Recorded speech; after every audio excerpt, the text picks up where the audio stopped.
I am here with my two friends, my two internet and real life friends. This is Dawn from The Minimal Mom and Cass from Clutterbag. You probably already know them. We do the Take Your House Back course together. So today we all have videos coming out about the space that we decluttered that changed things for us. Okay, so I'm going to talk about my living area. This is not my living area. This is an Airbnb that we're in. Super cute though. I mean, it is, right? But you know that feeling that you get when you go to an Airbnb and you're like, why can't my living room feel this way? Because it just feels like I can relax here. I can breathe here. It changes everything to have a living space, a living area that its main function is for living. My story is that I was completely overwhelmed in my home. Every space was a disaster. I felt completely incompetent because I could not keep my home under control. I was so overwhelmed that when I would try to work on my house, I would do a little here, but then I would notice this and I would do a little there and I would notice that. So I came up with a prioritization method, okay? And I call it the visibility rule.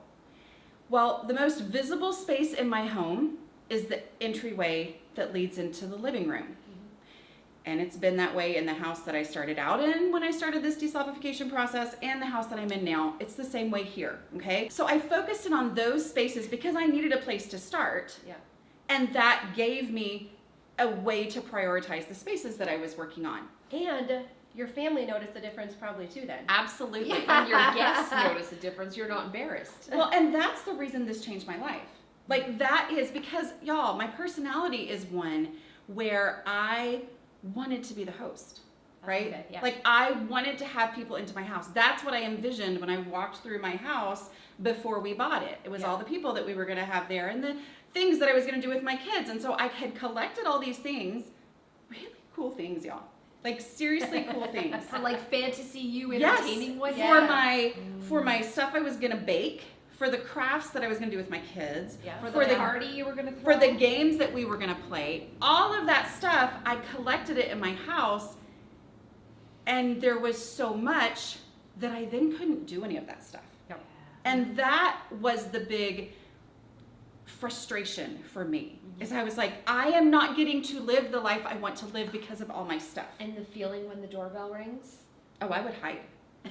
My mom used to be, hit the deck. We'd all have Yes. to crawl on our hands Yes. and knees. Like, I would pretend I wasn't home. Even though your car's in the driveway and it's obvious you're home. Yeah.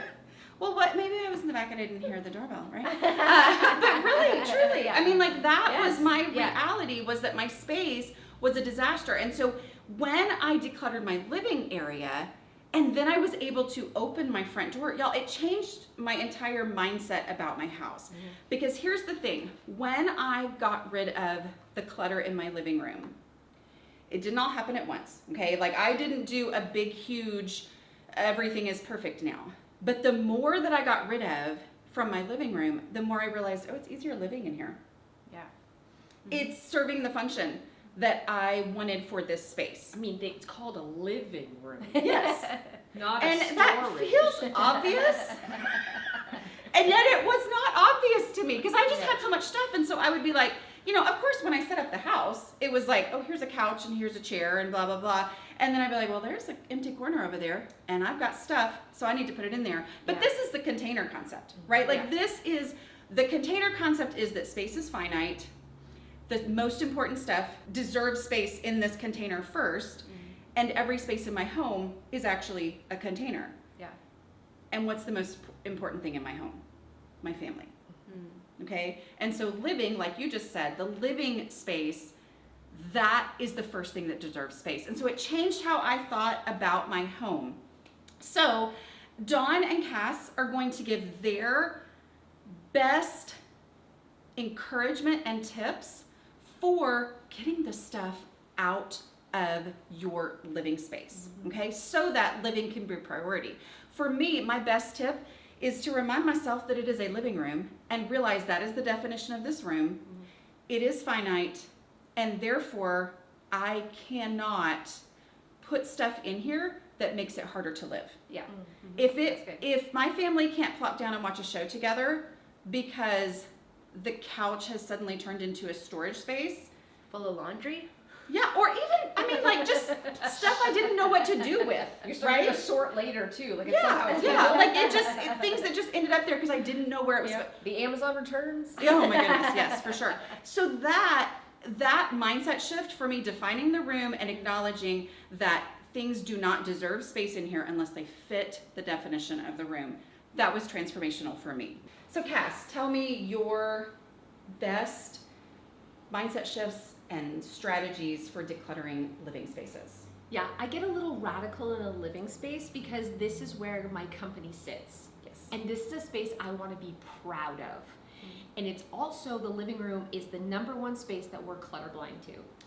We see it Yes. every day, so we no longer see it. So the first thing I always say is take a picture and look at the picture and say, am I proud of this space? Does it look beautiful to me? And if the answer is no, what looks cluttered? That's gotta go.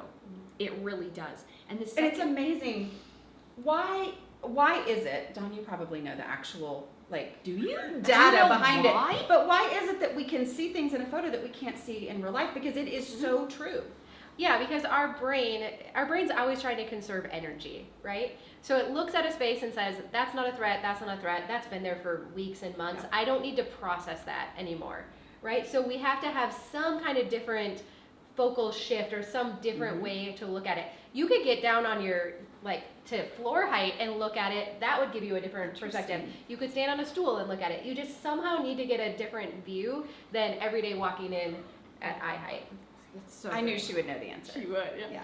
take a picture. Yeah. And then the next thing for me to be really radical and go a step further is the surfaces are hot lava. I love this. Yeah. Which means the coffee table, the side tables, the top of shelving, the buffet, I can't put things down on it. The floor is also a flat surface. So if I can't have piles and stacked totes count, stacked totes, friends, count, then holy, I gotta get stuff out.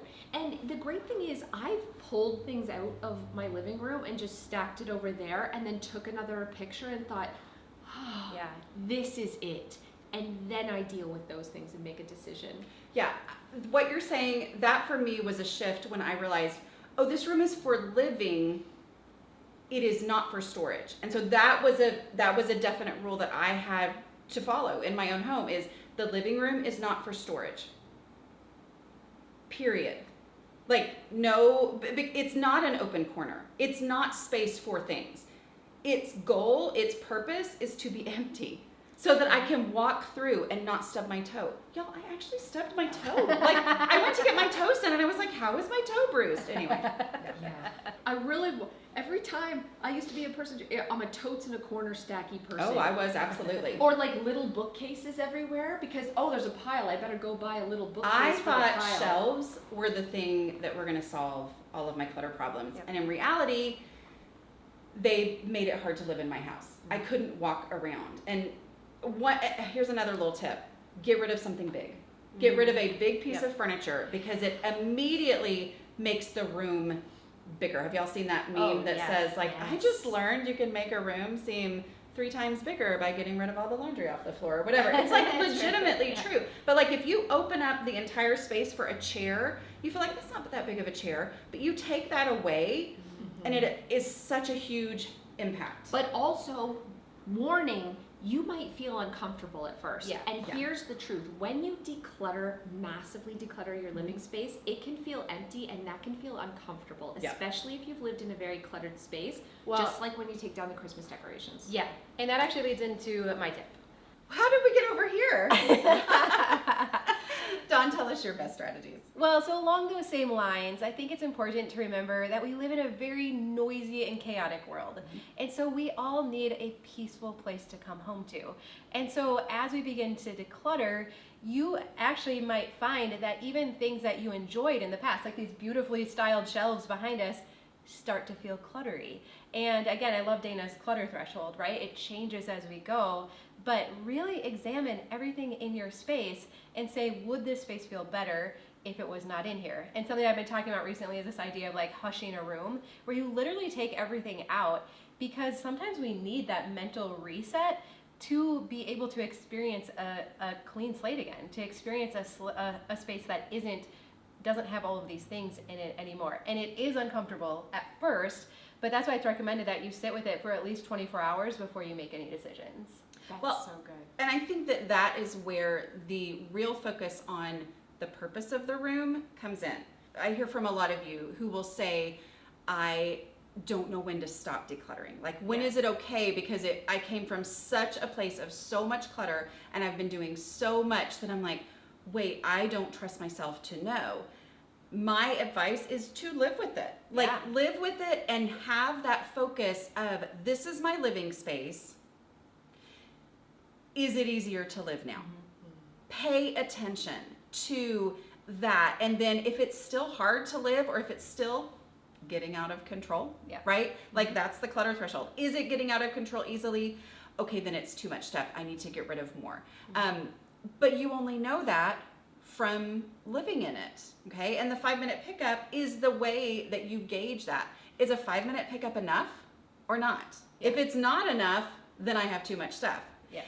If a 5-minute pickup is like, oh, we got the living room done and we moved on to the rest of the house, we're good in that 5 minutes, then I know that I'm at a place right now where I can handle this. But yes, I love that we all have that same, give yourself some time. I mean, there's no right way. And it is going to feel uncomfortable. Like, please know that when I take down the Christmas decorations, I feel like I got to go buy furniture. I need a plant. It feels empty and it feels wrong.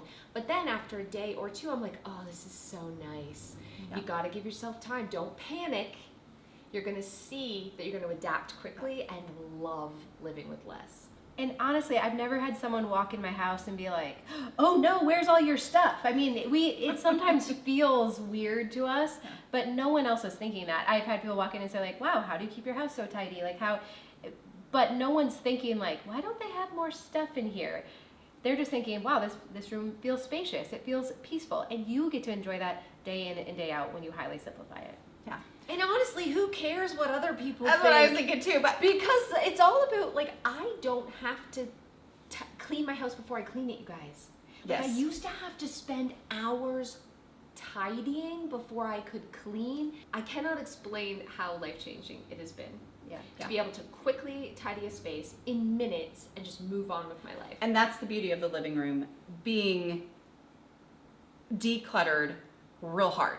Like, getting the stuff out so that when the doorbell rings, I can pick up on my way to the door and be fine. Obviously, if somebody's showing up unexpectedly, they should not expect to see perfection, right? Like, we're not talking about that. I'm just saying that with a 10-minute notice or a 5-minute notice, I can get my living room under control because it's decluttered, right? Like, and if I can have my living room and my entryway decluttered to that point where it's easy to let people in, then that changes how I feel about my whole house. And the more I live with the space being open, as I move to the rest of the rooms in my house, stuff looks different to me because I see it and my thought where it used to be, but I like that thing.